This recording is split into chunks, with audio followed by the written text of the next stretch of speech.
שלום, גירושים זה עסק מעצבן, יקר, מתסכל. לא חובה. חובה. לא חייב להיות. אין כמעט, כשהולכים לתהליך הזה, זאת אומרת, ב-90% מהמקרים. כל אלטרנטיבה, אם יש אלטרנטיבה, ראויה לבחינה, ואנחנו נעסוק היום באחת האלטרנטיבות, שהיא כנראה טובה הרבה יותר לבני הזוג. משהו מאוד חדש, אבל הנה אנחנו מתגייסים למשימה כדי לעודד את המסלול הזה. קוראים לזה גירושים תוך כדי שיתוף פעולה. גירושים במשפחה, כן. בדרך של פתרון קונפליקטים, וזו שיטה שמיד נבין בדיוק מהיכן היא באה, והיא רק מתחילה את צעדיה הראשונים בארץ. נציג את חברי הפאנל שלנו. אורלי לוי, שלום אורלי, שעברה הליך גירושים במסגרת פורום להתגרש בשלום, שמציע בעצם את הפורמט הזה. רנדי טישלר, MSW, מטפל זוגי ומשפחתי ויועץ לגירושים בשיתוף פעולה, ועורכת הדין עידית שחם, שהיא מגשרת ומוסמכת בהליך גירושים בשיתוף פעולה. הוא מוסמכת, זה כבר אומר שיש הסמכה בעניין. ואיך שכחנו? שלום קרן. כן, ושלום בן דרור, ושלום לכם. נתחיל עם שניכם, עורכת הדין שחם, ואחר כך אתה, רנדי, מה זה בעצם? מה זה אומר? אנחנו מדברים כאן על הליך חדש, שבעצם מדבר על תפיסה שבתי המשפט, לפחות כאמירה, הם מחוץ להתדיינות בין הצדדים, מתוך בחירה. הצדדים פותחים בהליך בחתימה משותפת של כל הצדדים על הימנעות מהליכה לבתי משפט. הקונספט עובד על צוות רב-תחומי, על צוות שבו לכל אחד מהצדדים יש צד שמיוצג על ידי עורך דין מטעמו, וקואוץ' דיבורס, או כפי שכאן אנחנו קוראים לו יועץ, תומך בהליך, שלכל אחד מהצדדים יש גם עורך דין וגם צד שתומך. יש גם יועץ פיננסי, שמלווה את הצדדים ומסייע להם באמת לעשות... את שניהם ביחד או כל אחד בנפרד? שניהם ביחד. אוקיי, ועורכי דין, כל אחד מגדיר את הדברים, כל אחד בנפרד. אבל עורכי הדין עברו הסמכה. זאת אומרת, זה עורכי דין שיודעים מראש... עברו הסמכה ספציפית לשיטת הטיפול הזאת. לתהליך הזה שהייתה לאחרונה בארץ לראשונה. יש כ-40 עורכי דין היום בארץ שהוסמכו לכך. מדובר בארגון בינלאומי שמסמיך לתהליך הזה. ויש את המומחה לילדים, Child Specialist, שהוא מחוץ לתהליך, אבל הוא משמיע את קולם של הילדים. בהליך הרגיל, בוא נגדיר את הדברים, שיש עורכי דין, כל מה שהם יודעים לעשות, או בעיקר מה שהם יודעים לעשות, זה לנפח כל אחד את הצד שלו, זאת אומרת, כדי להעמיס עוד ועוד בעיות, כדי להוציא כמה שיותר מהצד השני, או כדי לתת לו כמה שפחות. או זה לפחות הדימוי שהשתרש במשך שנים, בעקבות ניסיון מאוד מאוד עגום של הרבה מאוד זוגות. צר לי לומר בתור אקס עורך דין שיש דברים בגו. עכשיו, האם השותפות של עורכי דין גם בהליך הזה לא גורמת בעצם למצב קצת דומה, מתוך המקום שבו הם באים כעורכי דין?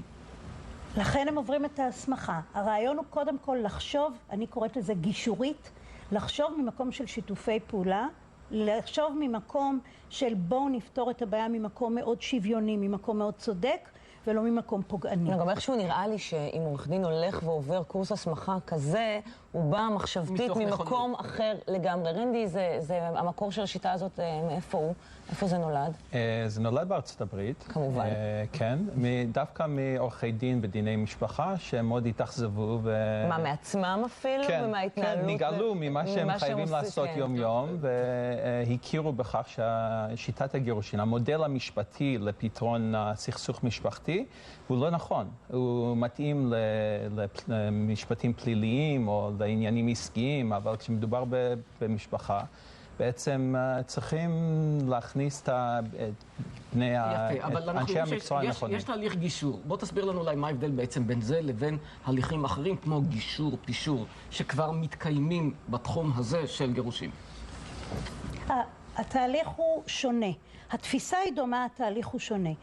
בגישור אנחנו מדברים על ניטרליות. בגישור, אני יכולה לומר בחוויה שלי, אני מגשרת, הרבה פעמים, עכשיו כשעשיתי את המקרה הראשון בקולאבורטיב, בשיתוף פעולה, מצאתי את עצמי בשיח פנימי, שואלת את עצמי, רגע, את לא מגשרת כאן, את מייצגת. כמגשר, אתה בונה את ההסכמות ממקום ניטרלי.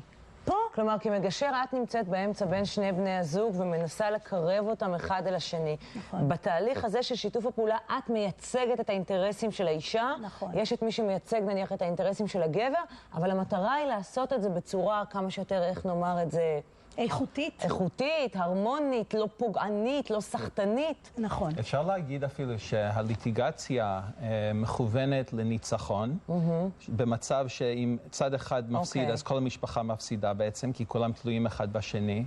הגישור מאוד ממוקד בהסכם, בהשגת הסכם, ולכן הצדדים הרבה פעמים מרגישים שחייבים להתפשר על דברים שחשובים להם, ובסופו של דבר אפילו יוצא שאחד מבני הזוג או שממורמר או שפותח תביעה חדשה אחרי הגישור. זה דברים שקורים. והשיטה הזאת דווקא, המיקוד שלו הוא בפתרון עמוק. להבין את הצרכים של כל בני המשפחה. האם יש ליווי אחרי, מה שאין בהליכים אחרים? האם יש איזשהו... ליווי אחרי. אחרי ההליך? כן. אחרי שזה מסתיים? יכול. אחרי שיש כבר את הגירושים, כאשר... האם יש מה? ליווי. כדי למנוע את אותן בעיות שאתה מדבר עליהן. כן, אז בני הזוג בעצם נמצאים בתקופה הקשה ביותר, אחד מהתקופות הקשות ביותר,